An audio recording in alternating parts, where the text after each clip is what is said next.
When I was 15, I snuck out of the house to go watch Fight Club with some of my friends. Which, as a sidebar, hi mom, she just now learned about that. But it blew me away. On the drive home, I was so envious of Brad Pitt's tough guy, I do what I want attitude. I remember thinking I was going to live more dangerously, whatever that means, and even that it would be cool to have a fight club of my own. Now, looking back, in hindsight, that's ridiculous. I mean, I was a scrawny cross-country runner. I was a straight-A student. And more importantly, I had never been in a fight in my life. So why then was I so convinced that Fight Club was this big revelation about how I should be living? And why does the movie have such a cultural impact, despite the fact that the main takeaway is life is meaningless and you should punch people? Well, it has more to do with the meaningless part than the punching people part. In order for someone's life to have meaning, they have to do things on a daily basis that they find fulfilling. And in order for something to be fulfilling, it requires a certain amount of struggle. You have to have a goal, you have to work towards that goal, and you have to see that goal pay off. All three have to be present for it to be fulfilling. You have to want the goal, or else, you're not going to do the thing, and it has to pay off, or else why would you do it in the first place? But that middle part, the work, is just as important for fulfillment. This is called the effort paradox. We as human beings tend to avoid effort, but at the same time, we value things more when we've put in effort to achieve them.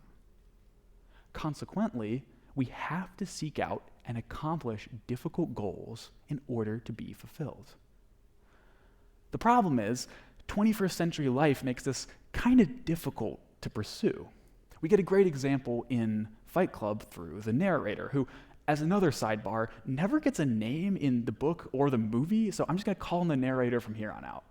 But the narrator, he works a corporate job where he denies the risk of car accidents to protect the profits of his employer. He has no goal, which denies the first step of our three-step plan. And because he has no goal, the work feels like work. It's not steps towards something meaningful. And even when he does get paid, he has nothing to spend that money on besides tacky apartment decorations, which prevents him from feeling any real fulfillment from the work he has done. To use one of my favorite quotes from the film, we work jobs we hate to buy things we don't need to impress people we don't even like. And I mean, who can relate to that? Feeling like your job is just a job. It isn't doing anything in this world. It isn't helping anyone. Well, if you feel that way, I have a little bit of good news. Your job probably is helping the world, just not in a way that is immediately apparent to you. For instance, I have a lot of friends who want to be accountants, and that's great. The world needs accountants. Every company on the entire planet needs accountants, and without them, we wouldn't have all these products that we've grown to love. No Pepsi, no Nike, no Ford. But at the same time, to an accountant, their day-to-day work is filling out spreadsheets and crunching numbers. They don't make the products themselves, and furthermore, they don't really see the impact that their products have on the consumers who buy them. They don't see the good that their mathematical abilities are putting out into the world. And as a result, their work feels like that. It's work. It's something to do for money. And for a lot of people, that is the light at the end of the tunnel. Money is good. Money lets you buy things. But having money and buying things isn't really a goal either. I believe this personally because you can never complete the goal of buying things. If you love shoes, you could own 20 pairs, but you could always own 21. And advertisements only really make this worse. They tell us how happy we'll be when we have the thing, only for it to be another object when we actually possess it.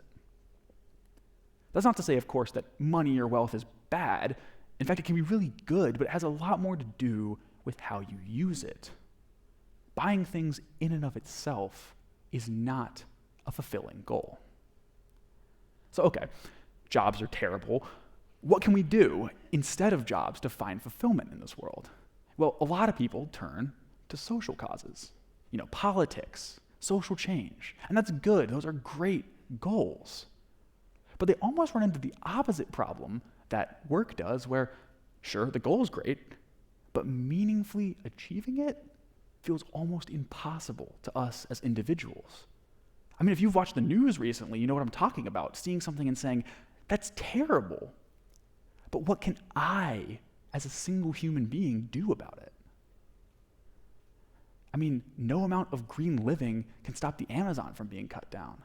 No amount of frugal spending on your end can stop the economy from going into recession. Heck, even voting in the right person does not feel like it matters anymore. According to the Pew Research Center, only 8% of Americans still believe that our government has their best interests in heart.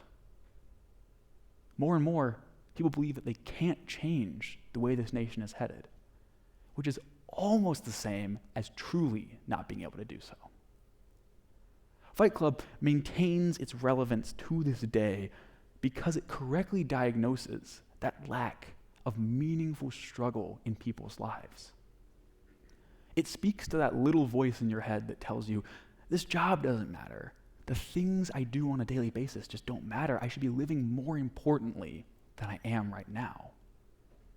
And it remains relevant because we've all heard that at some point. I mean, how many of you out in the audience feel like you're stuck in a career that just doesn't matter? How many of you out in the audience wish you were doing more, bigger things, helping the world, saving people, but you don't know where to start? How many of you feel like every day is a matter of scraping by, of keeping your head above the water, not really living? In a world where everything feels so meaningless, what are we supposed to be doing with our lives?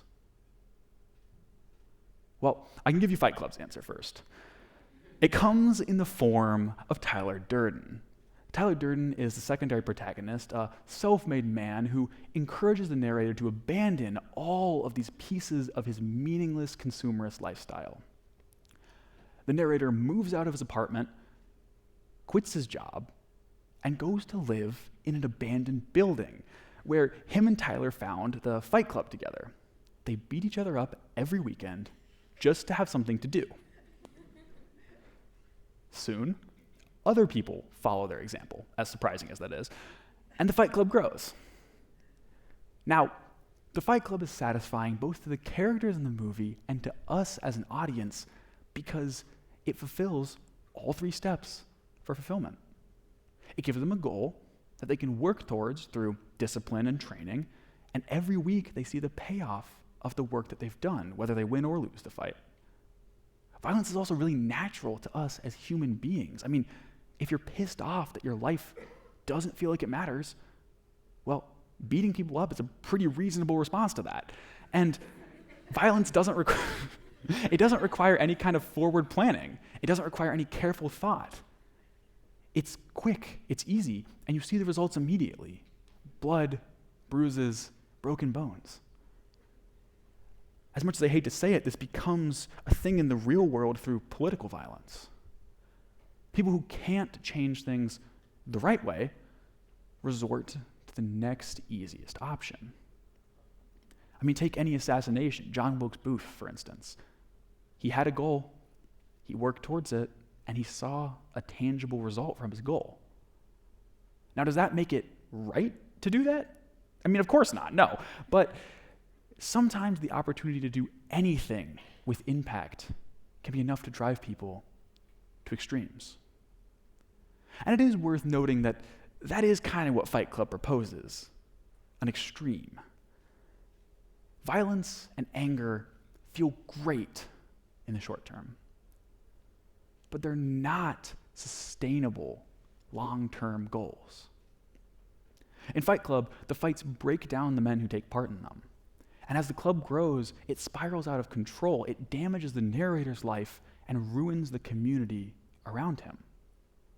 In the real world, political violence lands people in prison, obviously, but beyond that, it tears apart families. it ruins communities. And even more so, violence just begets more violence. I mean, if you're a protester and you throw a Molotov cocktail at a police force, well, you're just giving them an excuse to use excessive force in response. So the question then becomes, how do we find struggle without violence? How do we change the world without giving in to anger? The simplest answer is to say, we can't. I mean, we're just people, and jobs being terrible and politics being hard to influence are big systemic issues. It's right to feel like we can't impact them, but it's not right to give in to that belief. I mean, it doesn't fix anything. Jobs are still going to suck. Politics are still going to be terrible, and you won't have changed. So what can we in this room right here do to live more meaningful and more impactful lives? Brace yourselves.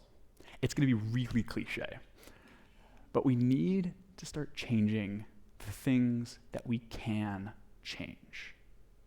Each and every one of you out in the audience, think of a problem in your life, something that's small, something that affects at least one other person, whether that's a spouse, coworker, whatever. Got it? Okay. Now think of one thing you could do to make that problem less of a problem. And boom, there you have it. You have a goal, you have a plan of how to achieve that goal, or at least the beginnings of a plan. And when you do finish that goal, you'll see it pay off through the good it does in the lives of others. Here are some examples. I have a friend who works with state legislature, lobbying to represent the voices of individual counties. And I have a friend who has been on a 3-month crusade to get more weight clips in our local gym. And you know what? Both of them are pursuing a goal, doing work towards it, and seeing the payoff from that. And both of them are making the world a better place. I do recommend goals that make the world a better place, partly because it's one of the easiest ways to feel like the work you've done is fulfilling. Selfish, I know. But things like self-improvement can be great goals. They fulfill all 3 parts, but much like money, it can be easy to feel like you've never self-improved enough. On the other hand, most people don't expect any kind of good thing to happen to them, especially from strangers, and so any act of good you can do is enough. There are very few things more fulfilling than being told thank you by someone you actually care about. And beyond that, I mean, violence and fight clubs just take things out of this world. Good builds upon itself. It compounds. That's what I like to tell people when they ask me about these big picture issues, the economy or climate change. You, as an individual, cannot change those things, at least on a national level, but you probably could fix the habits of your local community. Take, for instance, the civil rights movement. It starts small. It doesn't start high on a national level. It starts with people organizing, communities coming together. You get the Montgomery bus boycott, you get sit-ins. And then others see the change that has been done there, and they're inspired to do that change in their own communities. And when every community across the entire country is making change, then those small community level changes become a nationwide change. Like I said, good compounds. So if I could go back in time and tell anything to my 15-year-old self, I'd probably tell him, listen to your mom and stop sneaking out. But if it had to be specifically about Fight Club, I would tell him that the movie almost gets it right. Life can feel meaningless.